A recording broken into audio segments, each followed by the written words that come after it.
You might be interested to know also that the Pope's headdress, the papal headdress, goes back to an ancient Jewish headdress. Of course, the Pope wears the yarmulke, and so does the cardinals wear the yarmulke. But in particular, the Pope's headdress is shown here as Freemasonic. This is from a Freemasonic research book, a volume on Freemasonry and the garb of Freemasons. And here we had one Freemason with the Jewish breastplate and the papal headdress. We have other Masonic garb showing that when we see the Pope and we see the priest, we see religious movements throughout the world, their garb, it's all Freemasonry. I think those among us that are concerned with the race issue throughout the world might be interested to know that here's another Freemasonic Brotherhood of Power, an expose of the secret Africana Brotherhood, Brotherhood, Freemasonry. So when we see what's happening in South Africa, it is no great wonder that South Africa's greatest friend is Israel. There is a famous song from the 1960s entitled, "Does Anyone Know What Time It Is?" We respectfully submit that it is time to wake up to the most serious problem that we face as a free society. Speaking of time, the new edition of the magazine tells us that it's high time, like the owl, to see things that have been kept in the dark. This will not be difficult because the truth has been hiding in plain view all along. In the Congress resides the American symbols of power, known in the dictionary as the fasci. The fasci itself is nothing more than an ancient symbol of an ancient priesthood from an ancient world. The axe, which explains why in the Second World War the powers of Hitler were called the Axis powers.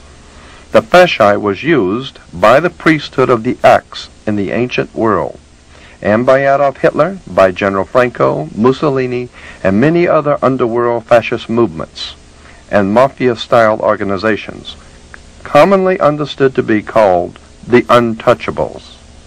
As I said at the beginning, and as even Time magazine has obviously had to admit, our leaders are the best that money can buy.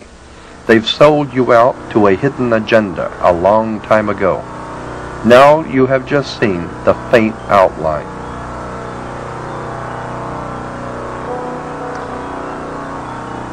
In the past tape, we have tried to at least enlighten your mind to a subject that has not been adequately dealt with. That is the secret societies and subversive movements that are restructuring our world and using all sorts of guises and excuses. Everything from Jehovah's Witnesses to the Mormons with their Zion National Park and the New World Order and the racist philosophies that permeate the Western world. And it has become an idea whose time has come to explain and talk about these subjects. We, as we have mentioned before, we have adequate documentation for the things which we have said. If you would like to inquire further for further information, it is obviously a subject that cannot be covered very well in just a few tapes. But we hope that we have been able to at least present some concepts and ideas that may be fresh and new and important to look at. And we want to thank you for your time. And we want to leave you with this thought that this country was based on the fact that individuals had a right to know. We had a right to understand and to expect from our leaders the truth. We haven't received the truth from our leaders, and we're not going to. They have their own agenda. They have their own ideas about what they're going to do, and it doesn't involve you. All that you are expected to do is work and pay your taxes, be a capital product for their system, and not ask any questions. I think it's high time that this country begin to ask questions of its leaders, its misleaders, and as we've said before, that we have the best religious and political leaders that money can buy.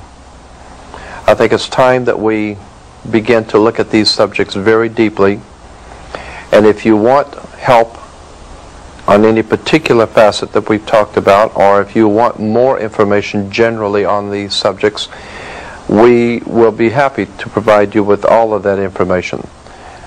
Again, I have to say that what I have told you is what I've only told you. I haven't told you the rest of the story. It is an enormous story. We hope that we've been able to at least enlighten you somewhat, and we thank you for your time.